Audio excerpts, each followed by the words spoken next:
Happy Friday, ladies and gentlemen! Happy 4th of July, and happy back from hiatus.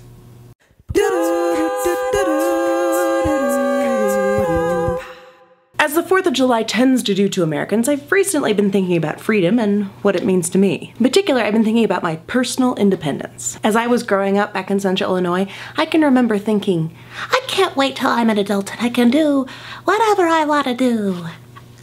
But freedom means more than having the ability to make everyday personal decisions, like when I wake up, or when I go to bed, or what I want to eat. It also means being the person who makes the coffee in the morning, because otherwise there is no one else who will do so. I mean, yes, there's Starbucks, but you pay more there than simply making it at home. So in this case, my freedom is save more but make it yourself versus pay more and have it made for you. Freedom comes with strings, my friends. It always does. When I moved to ABQ, one consideration was the backyard and the desire for patio furniture. Once I moved in, I discovered an old table frame. Likely it once held a tabletop that had been broken or taken, and all that remained was this sad old frame. Opportunity! Rather than paying for an expensive new patio table, I could simply buy a tabletop. So I moseyed down to the local Home Depot and got myself a piece of cut wood. Ta-da! I did stuff. Why did this make me feel so independent? Probably because I had to figure out how to do this thing that I'd never done before. Also, something about figuring out how to not pay full price feels so awesome.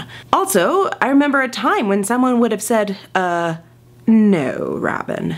I mean, I've been an adult living on her own and making her own decisions for 10 years now, but these moments, these consumerism moments, feel particularly awesome.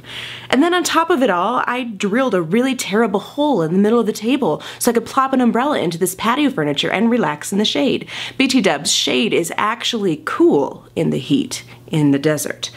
Things I have learned since moving to the Southwest. Lastly, personal independence means I can make big consumerism decisions like buying a new car. Hello, you pretty new thing. You're so pretty.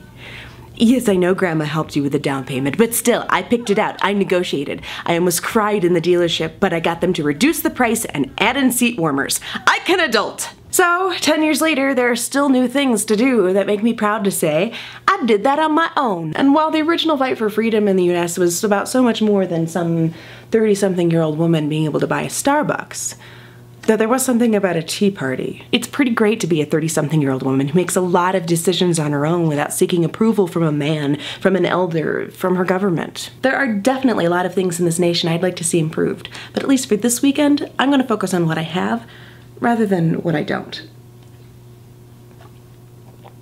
But for now, a haiku. Freedom isn't free, but this world has given me much independence.